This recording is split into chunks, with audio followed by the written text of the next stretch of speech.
Welcome to Hip Hop Now Podcast. If you're from the future, you know what to do. Get your ass out of here. Don't disrespect the legend. Hip hop is here to stay. Let's get right into the business. What up, y'all? I am your host, Vegas, and this is Hip Hop Now Podcast, a podcast specifically designed to keep you caught up on all things hip hop, music, and culture that happen throughout the week. Big shout out to the supporters over at patreon.com. You can visit the link in the description of this episode to find out what that's all about. 50 years of hip hop. And I must say, y'all, we are winding down. The top 5 of the year is on the way. The best albums of 2023, the 50th year of hip hop is on the way. They're going to be one episode. I'm trying to make room for a couple of other, big releases that could happen, that are slated to happen. But I don't know if this is something that's going to drop after the holiday, which is probably most likely what I would do, or before, because I need to take a break for a little bit. So stay on the lookout for that. And for those who don't know, in years past, I've ran through a number of albums I thought that were good, and then I would do my top 5. Well, this year I decided I have to focus. So what we're going to do in that episode is there's going to be 10 albums that I think are 10 great albums for the year, almost like recommendations for you if you haven't checked them out. And then I'll get to my top 5. And my top 5 is going to be very interesting because when I did the best of the year so far, that list was very different. And some people came off the list. Some people went back on the list. And right now I'm just listening to music, right? I'm going back to those albums, listening yeah, this one was dope. This one was good. This one was this one was that. And trying to, dwindle it down. Right now I have a working list, but like I said, recently a couple of albums dropped. Conway dropped another project. Blue and Knots have a project coming. Benny the Butcher has one. What else? Busta Rhymes released one, but just know it's not going to be on this list. Okay. A couple of people, dropping joints recently that, I just got to check out and see what they're all about. So we'll do that. Subscribe to the channel. If you're listening on your favorite podcasting app, make sure you subscribe there as well. Hit that like button if you like the content, but most importantly, share it with people would enjoy it. I mean, it's just that simple. Yo, you saw this, you should check this out. And right before I get into this review, I just want to say thank you for everybody who checked out the I Am the Biography review. It was a review of Nas's once unreleased album that if it had released, we'd be having a different conversation. But a lot of people showed up. A lot of people liked the conversation, liked the episode. So I appreciate you. Let's keep the party going. Now let's get right into the business. So on the week of Thanksgiving, Little Brother dropped their, I like to call it for hip hop heads, highly anticipated documentary, May the Lord Watch, named after their 2019 kind of comeback album, their 5th studio album by the same name. And I remember just watching people, the week of Thanksgiving, just online, just talking about it, what's dope, and debating and stuff like that, and weighing in. And I kept thinking, well, damn, maybe I need to watch now so I could be a part of the conversation. But that's just not how I roll, right? For me, I knew what was ahead of me with this documentary. So I wanted to take my time. I wanted to find a space where I had the time to watch, because it's about an hour and 40 some minutes. Excuse me. And I could really soak in what's being presented, because I've been in this game a long time. And around the time that Little Brother was out, I was already working in radio. I was producing a hip hop show. Shout out to Strictly Hip Hop. And I remember the first time I learned of Little Brother on the listening. And a lot of it had to do with the guys that were hosting the show trying to get me to like, yo, you haven't heard Little Brother? They got this joint, The Listening. It's crazy. And I remember listening. And the thing that caught me off guard was when people were saying like they're like the new Tribe. And for somebody like me where A Tribe Called Quest is one of my favorite groups of all time, that's big praise. So I'm probably already walking in skeptical. But I listened to it and I was like, well, it's cool. I mean, a lot of people are nice with it. A lot of people make beats and they're just another group to me. Right. But it wasn't, and again, that's in no way to say that The Listening is not dope, because sometimes when you walk into a situation like that, you're listening with those ears of the new Tribe. Okay, your expectations are set there, but I had to reset my expectations because I did like a lot of joints on there, but the Minstrel Show was the one that did it for me. That was the one where I was like, these dudes are incredible. Like the beats, the concept, the fact that Fontaine could sing like that, you know what I'm saying? The comedy, it was just, there was nothing like it in hip hop. See, The Listening, I'm hearing a bunch of dudes who could rap and got dope beats. So it's really about like punchlines catching you, and some of them were dope, but with the Minstrel Show, it was such a complete album that not only had beats and bars, but it was just the entire package that really resonated with me, and it made me go back and listen to the listening and appreciate it more, right? As their origin, as their start, right? And obviously the albums that came afterwards and the Gangsta Grills tape. So the documentary was interesting because on one hand, I was like, man, Ninth isn't in it. Like, here we go again. Like, because for me, I took the breakup really hard. Like, I was just tired of, my favorite groups breaking up. I was a huge EPMD fan.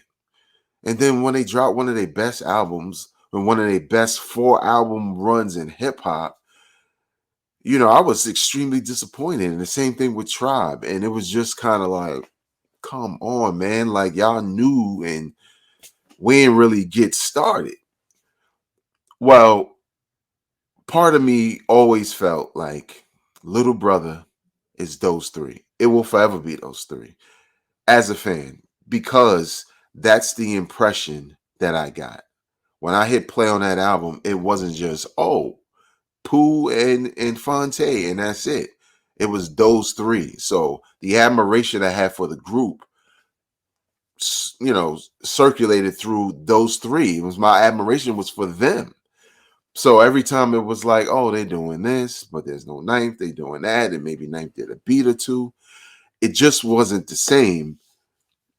But I think they kind of turned that around with the projects that followed once Ninth wasn't in the group. So I felt the same way going into this project, like, damn, can we at least hear, Ninth's thoughts, whether it's true or not? Because I'll tell you like this documentary, excuse me, is full of non-communication as far as their history. In some respects, insecurities and stubbornness and demons, right?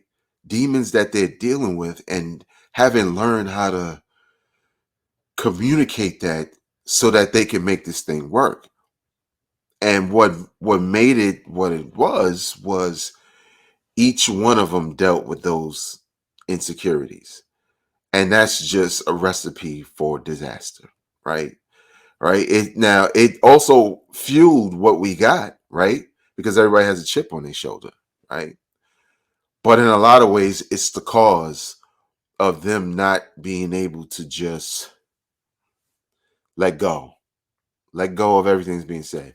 What one thing I liked about it was that they didn't pull any punches, and even though Ninth wasn't there, by the end, you don't feel like they just only told their story, even though he has a perspective. Maybe he has stories of things that happened that he saw as being foul and he didn't want to be around it. That's the thing that gets left out. And Fonte, he did come across, and I remember even back then, he did come across as a person who was extremely stubborn, but I didn't know why. And there's a few reasons why, and I'm not going to, you know, I'm not going to spoil the ones that will have an impact as you're watching. You should watch it. The link to the documentaries in the description of this episode, because it's on YouTube, which is so dope. Because I get it. You don't have to have a subscription service to see it. I think that's really dope. But just looking at how Fonte would react to things and the things he would say, and I was even shocked when some of it was Big Pooh. Also, I was like, yeah, it's one of those things where if you know your guy, and he's your guy, he shouldn't be treated as an outcast, even if you're within your rights because of the work he's not putting in with the rest of you, right? I mean, it's just true. But if you truly are fam, sometimes you have to meet people where they are. Sometimes you just have to understand. You have to make the environment comfortable for your homie, right? This is what he like. This is what he don't like. Sometimes you can accomplish all of that amongst several people, the most important people, those three at least. And it just felt like, again, it was just a mass situation with communication not being there and attitudes and stuff like that. So, like, even with this review, right, I'm hesitant to like retell the entire story. But I'll tell you some things I liked about it and some things I kind of didn't like. Let's just start out with the things I liked. I like them telling the origin story of Little Brother and how they came together and how they met each other. And I like the animation they used. It was so organic and relatable. Excuse me, for someone like myself who attended a HBCU. And when I got there, there were producers who had equipment in their in their rooms, in their dorm rooms. And obviously the MCs and the producers, we in ciphers, some are performing, we making albums and demo tapes. And so I could relate to Fonte telling the story of seeing, Ninth reading the Source magazine and then sitting there reading it with him. And they kind of both like, oh, word. Oh, it's just really dope, right? It's one of those things where you look at it and say, these dudes did not grow up with each other. And this was faith. I mean, not faith, destiny, right? Pure destiny. What if Fonte feels like, nah, I'm not going to ask this dude to see his source because he might act funny? What if Ninth didn't let him, right? Like, oh, nah, homie, I'm watching this, right? What if Big Pooh goes to Old Dominion, right? Totally different school from what the school they attended. It's just how things lined up and happened organically. And I think that story is just so dope. It's so hip hop. It's so relatable for those that can relate, of them having respect for each other based off of music, right? And talents. Everybody had a talent. Other things I liked, there was a lot of footage, right? A lot of it was nice to hear them talk about moments and just see all the, like, oh, I remember that video. oh, I remember that show, and just seeing that uh play out. And yeah, it's a music group, so chances are they do have footage, but we're not talking about a group that sold millions of records, right? Where there's so much footage and history with them that you wind up getting a smorgasbord of content to look at.